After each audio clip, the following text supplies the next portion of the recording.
జననేత జగన్మోహన్ రెడ్డి గారు పేదల పాలిటి పెన్నిధిగా రేపు జూన్ 4వ తేదీ బుధవారం నాటికి వెన్నుపోటు దినంగా ప్రకటించారు. దానికి ఎందుకు ఆ విధంగా ప్రకటించారంటే జగన్మోహన్ రెడ్డి గారు ఒకటి ఆలోచించండి. వెన్నుపోటు అని ఎందుకు ఆ రోజు ప్రత్యేకంగా పెట్టారంటే మీకందరికీ కూడా తెలుసు, రామారావు గారిని వెన్నుపోటు పొడిచినటువంటి చంద్రబాబు నాయుడు జగన్మోహన్ రెడ్డి ఇచ్చినటువంటి నవరత్నాలని అదేవిధంగా సూపర్ 6 కూడా నేను అమలు చేస్తాను.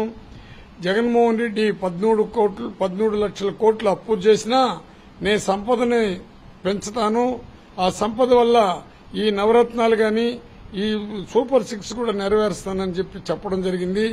దానికి స్వస్తి చెప్పినాడు కాబట్టి ఒకటి చేశాడు, అది పెన్షన్ అనేది. అది కూడా కొంతమందిని తీసేసి ఆ పెన్షన్ మాత్రం ఇస్తున్నాడు.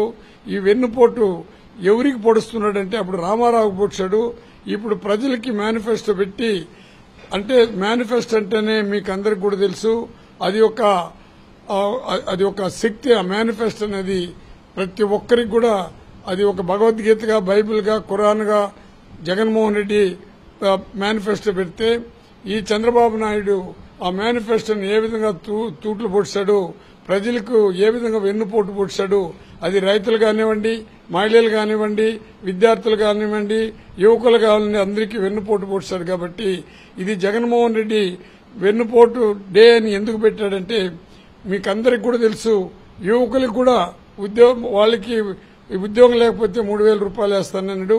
మహిళలకి 18 సంవత్సరాల నుంచి మహిళలు ఎవరు ఉన్నా వాళ్ళకి 18,000 వేస్తానన్నాడు. 18 సంవత్సరాల నుంచి 45 సంవత్సరాలు ఉండే 50 సంవత్సరాలు ఉండే మహిళలకంతా కూడా మళ్లీ 20,000 వేస్తానన్నాడు. అదేవిధంగా రైతులకు 20,000 వేస్తానన్నాడు.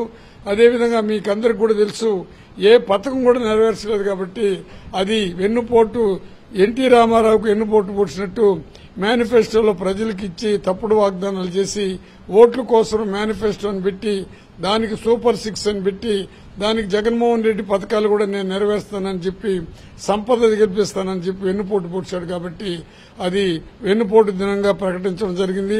మనకు బుధవారం 4వ తేదీ అందరూ ఆ రాష్ట్ర వ్యాప్తంగా దీన్ని సఫలీకృతం చేయాలి. ఇది అందరూ బాధింపబడినటువంటి ఈ సమాజంలో ప్రతి ఒక్కరూ బాధింపబడినారు. కేవలం దీన్ని దృష్టిలో పెట్టుకుని 4వ తేదీ మన నియోజకవర్గమే కాకుండా ఆల్ నియోజకవర్గాలు కూడా రావాలా. ప్రత్యేకించి మన నియోజకవర్గంలో మన ఇన్ఛార్జీలందరూ కూడా బాగా కష్టపడుతున్నారు.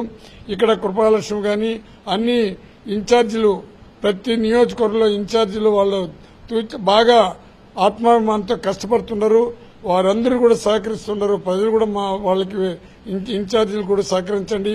భూమన కరుణాకర్ రెడ్డి కూడా ఒక జిల్లా అధ్యక్షుడిగా ఆయన కర్తవ్యాన్ని నెరవేరుస్తున్నారు. అదేవిధంగా పెద్దిరెడ్డి రామచంద్రరెడ్డి కూడా ఆయన కర్తవ్యాన్ని ఆయన నెరవేరుస్తున్నాడు.